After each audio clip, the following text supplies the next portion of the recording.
Welcome back to another episode of Ask Textile History.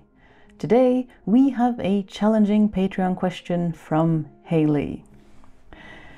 I am interested in leathers, natural animal-made, plant-based and synthetics.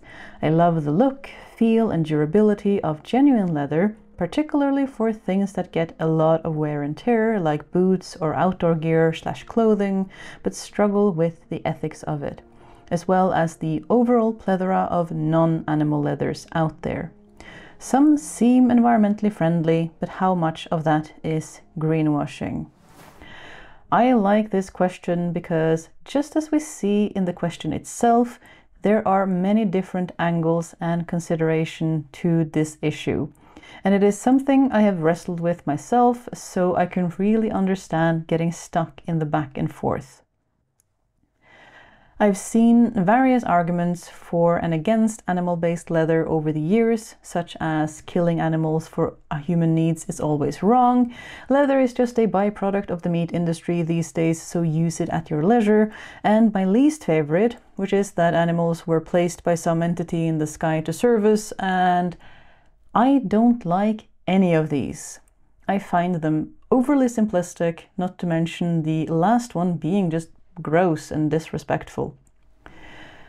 There is no doubt that a lot of the challenges we face could be slightly less challenging if most of us ate less meat and animal products.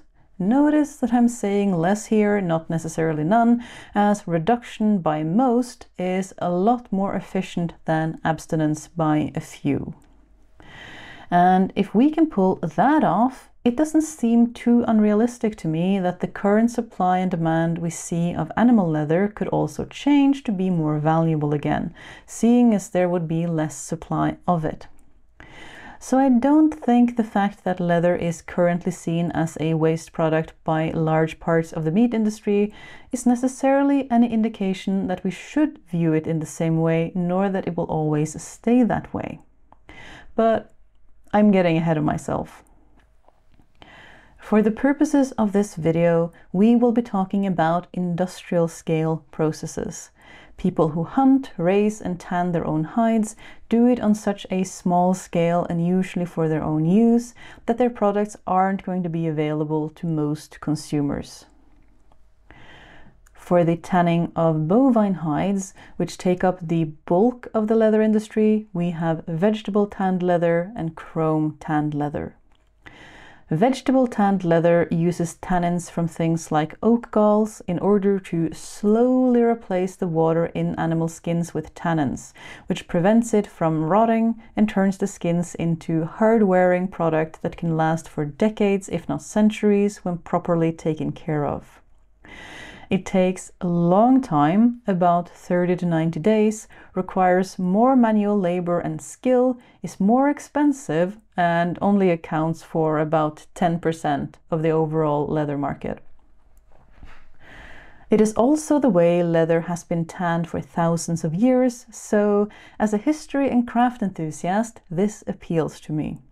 Plus, it can be done at smaller cottage scales, even if it was never popular to beat downstreams from a tannery, even in medieval times. The contrast to this is chrome tanned leather, which was invented in 1858 and accounts for over 90% of animal-based leather today. It is much faster, takes only about a day, less labor intensive, so of course it is also cheaper and the option companies will go for when prioritizing large volumes and profit margins. The overall process is similar, with chrome ions rather than tannins replacing water in the animal hide to dehydrate and preserve it. Chrome ions are smaller than the tannin molecule, so you get a finished leather that is softer and thinner compared to vegetable tanning. But it also wears out faster than vegetable tanned leather, with some chrome tanned leather cracking as early as after a couple months of use. The chrome salts and other less than savory chemicals such as zinc, lead, arsenic and formaldehyde used for this process are also really toxic.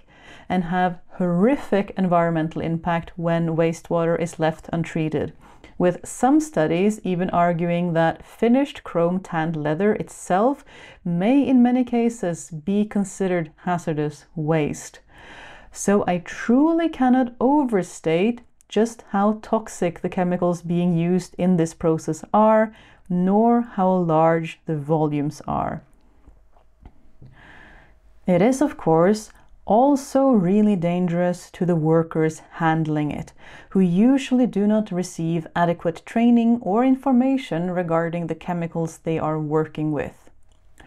As with machine washable wool, these toxic processes are generally moved out of wealthier countries and into poorer countries more desperate for work and business, who may have little to no labor or environmental protection, meaning that in more ways than one, these countries truly bear the cost of our overconsumption. How do synthetic leathers compare then? Most synthetic leathers, fall leathers or pleathers or whatever you want to call them, are a variation of a fabric backing, often polyester or nylon, onto which a plastic coating is applied to imitate leather, commonly polyvinyl chloride, PVC, or polyurethane, PU. The appearance is smooth and shiny, but a challenge to this two-layer approach is that this plastic coating tends to flake and fall off with use, especially high wear areas like the bottom of bags, under the arms or elbows, and shoes in general. There are some kits on the market intended to fix damaged pleather, generally some sort of glue to limit the damage, and a paint or liquid PVC to touch up the affected areas.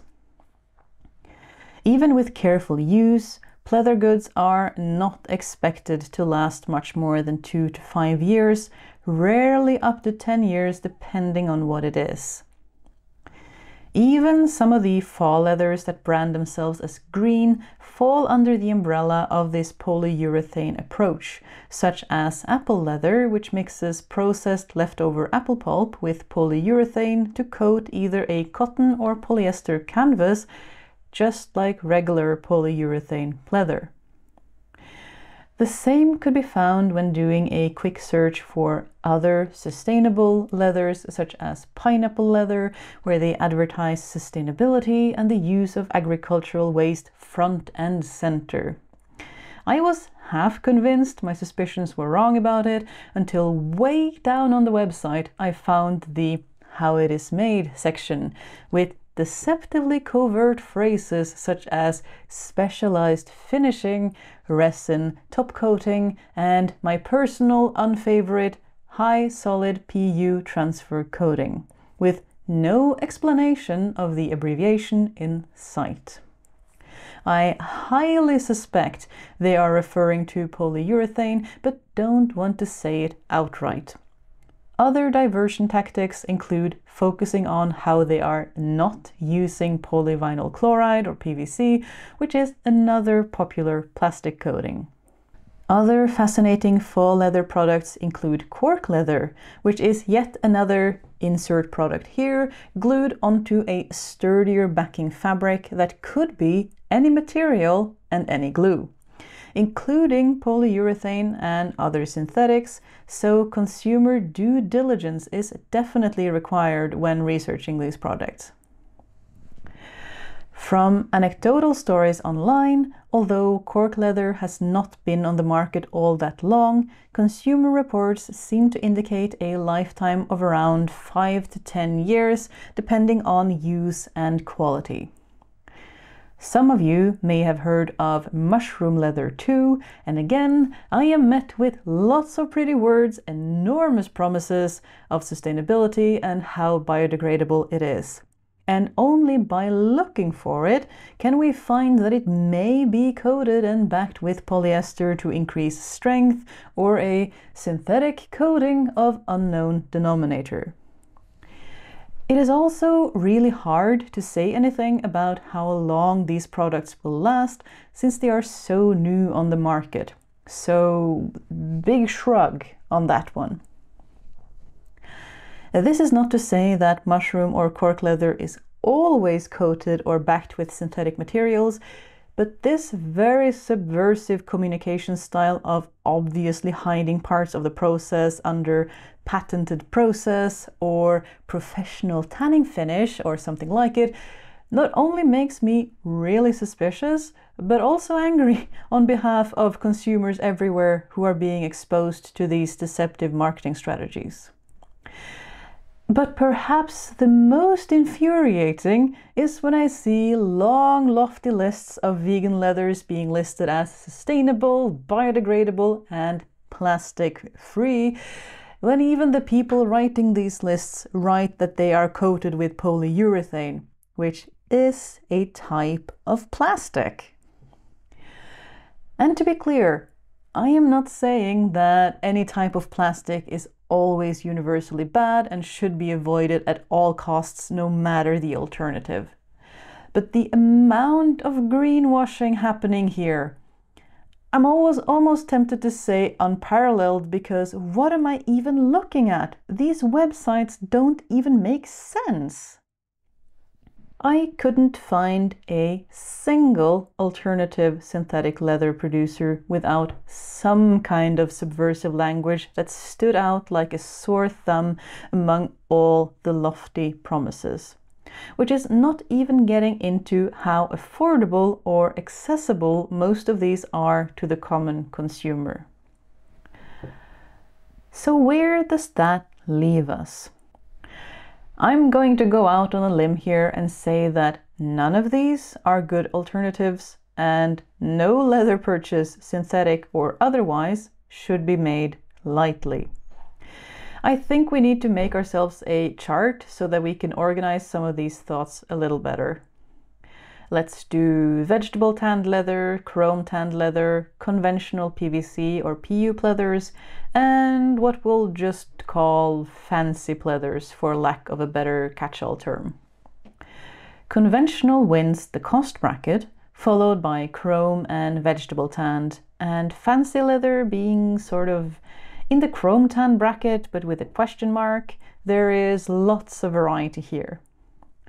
For how accessible they are to most consumers, conventional pleather wins again, with chrome tanned following after, and fancy alternatives and vegetable tanned both being fairly inaccessible in terms of supply, price, and availability. For our production process, vegetable and chrome tanned leather both score very high on overall water use and carbon footprint compared to any synthetic alternative due to their animal-based origin, since it takes a lot of water and resources to raise an animal. And I will agree with the critics of animal leather here in that you will often see life cycle analysis or carbon footprint studies for leather where they start at the slaughterhouse and ignore the carbon cost of raising the animal. Again, because a lot of leather is currently considered a waste product of the meat industry.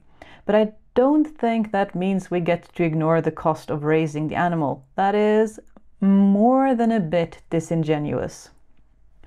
I will take a stab back at the synthetic leathers here too, though, once we are on the subject of whole and honest life cycle cost, because I haven't come across any life cycle analysis of petroleum-based synthetic fibers so far that includes the energy required during the creation of the oil as a part of their total calculation either, giving them an arbitrarily low total carbon load.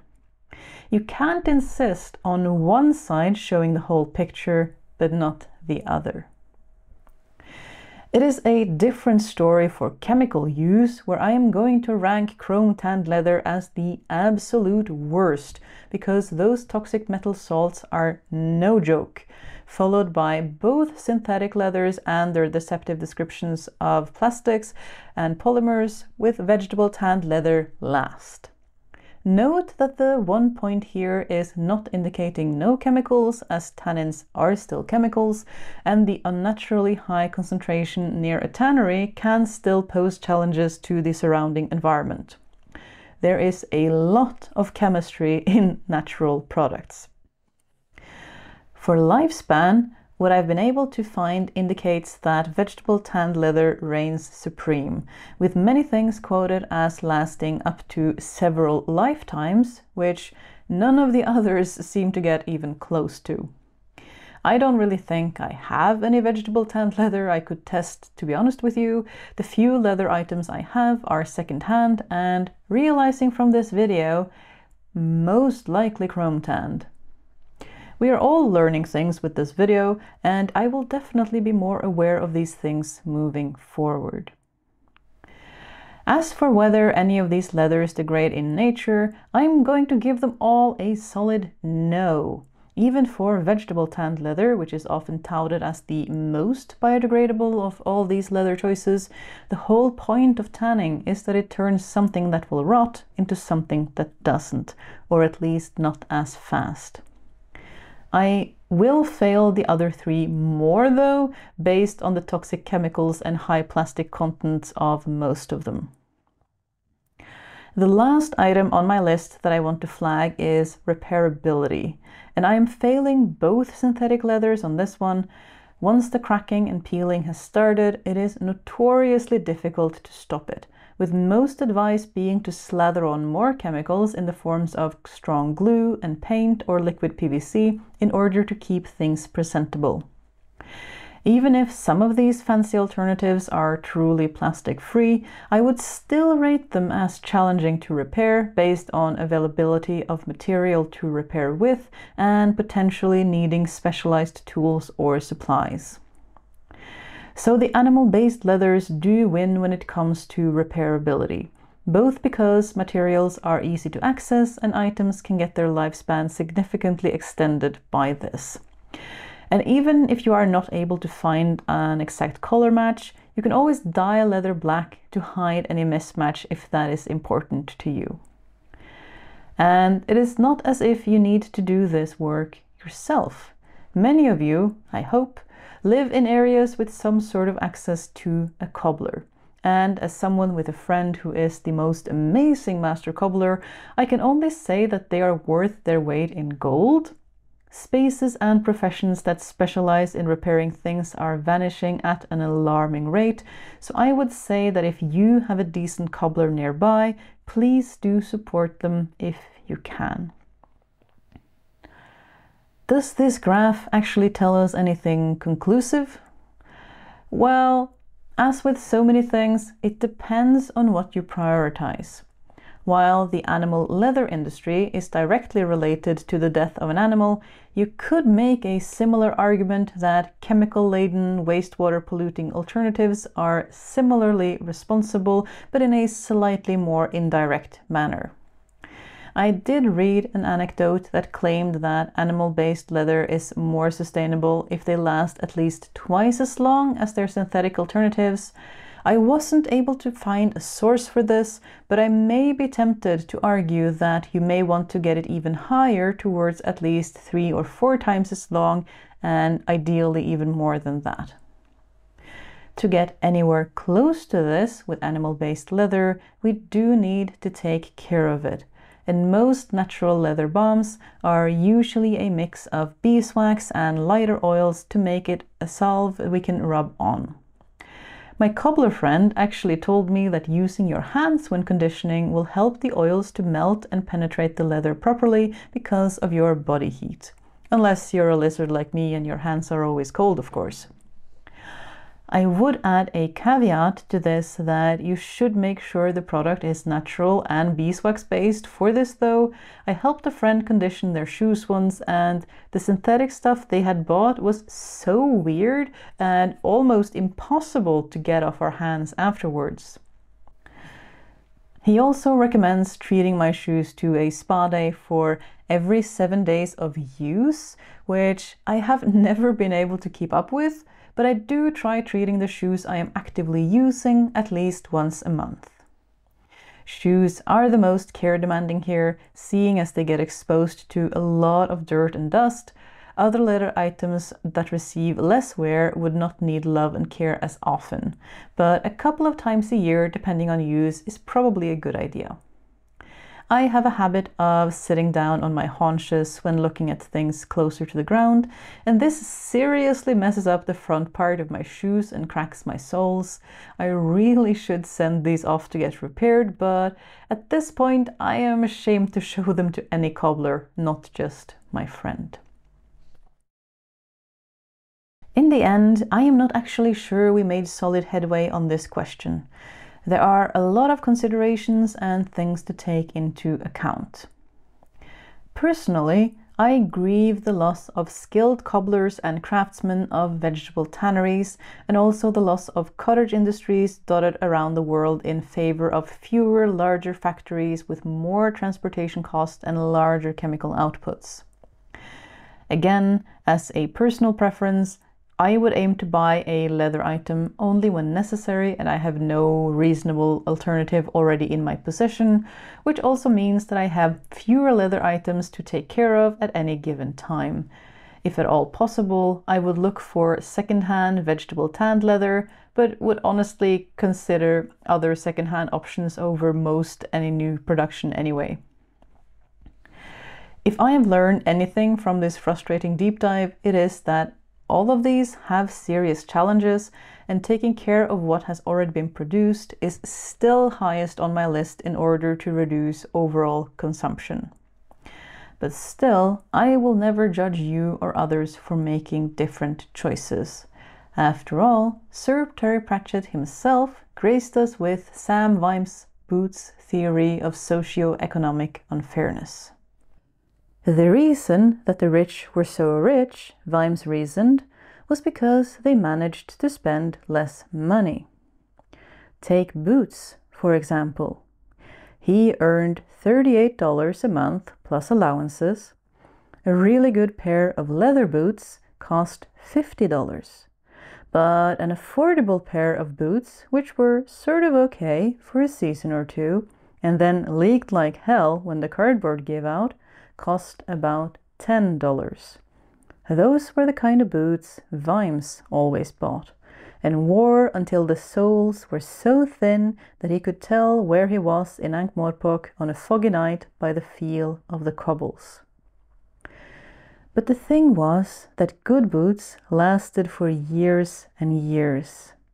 A man who could afford $50 had a pair of boots that'd still be keeping his feet dry in 10 years' time, while the poor man who could only afford cheap boots would have spent $100 on boots in the same time and would still have wet feet. Thank you for watching another installment of Ask Textile History. If you wish to support this and other projects, as well as get early access to new videos, you can do so over on Patreon. If you wish to join our supportive Discord community, where we encourage guilt-free creativity, the link to both of those and all of the references for this video can be found in the description box below. Until next time, bye!